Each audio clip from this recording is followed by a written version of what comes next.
From the shooting at Chuck E. Cheese in October to bike corrals in downtown Charleston, I had a chance to sit down with Charleston Police Chief Greg Mullen for a special edition of Quintin's Close-Ups. You know, last time I saw you was probably a week ago on the market. Right. That's right. And it looked like you have been busy. I have been. Tell me, how are you? I'm doing well. How are you? I'm doing great. Good.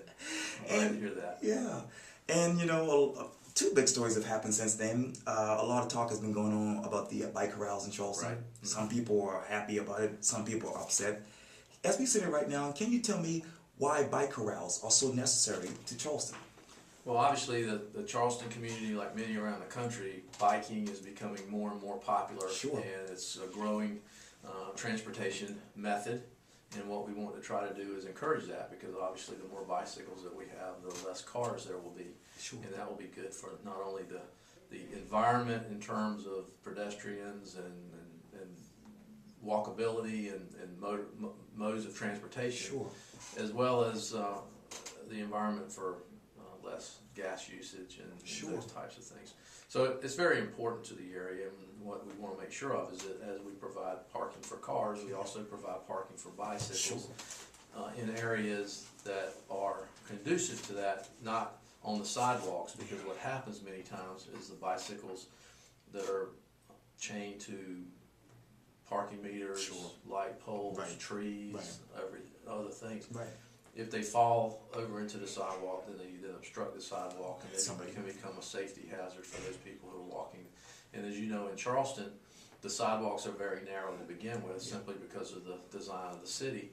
So we want to make sure that we have plenty of space for the pedestrians, and at the same time, we begin to offer more parking options for the bicyclists. So we started on the upper parts of King Street, from Spring to Calhoun, and we put bike corrals in there, and now we've expanded that from Calhoun down to Market Street, and we've actually added about another 80 parking spaces, and we've now got probably another 120 that are in the process of being put throughout that whole area, and hopefully will be installed before the end of January.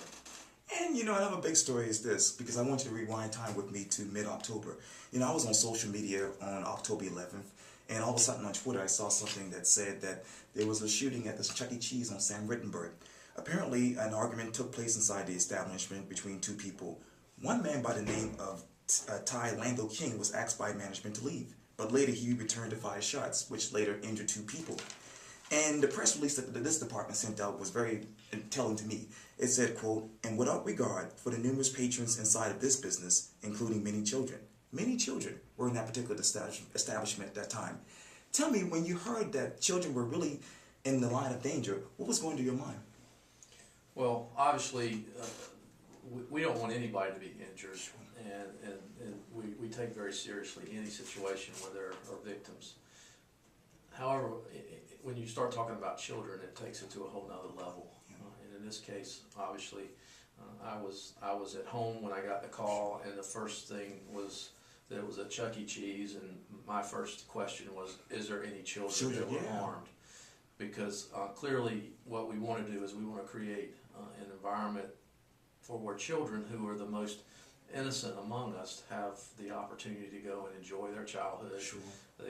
You know, Chuck E. Cheese and places like that are specifically designed to attract children so that they can go and be happy and enjoy their birthdays and parties and different things of that nature. And to have a situation like this that just basically destroys that sense of safety and that sense of innocence is very, very disturbing to me, not only from a standpoint of a police chief, but also a member of this community. And it was clearly one of those cases where we wanted to put all of our efforts behind that to find out who that was, because anybody that would go into an establishment like that with children and fire off a gun in that type of a situation is clearly not someone who's thinking clearly or thinking rationally. Right. So we wanted to make sure that they didn't do that in another situation where there could potentially be additional injury or death.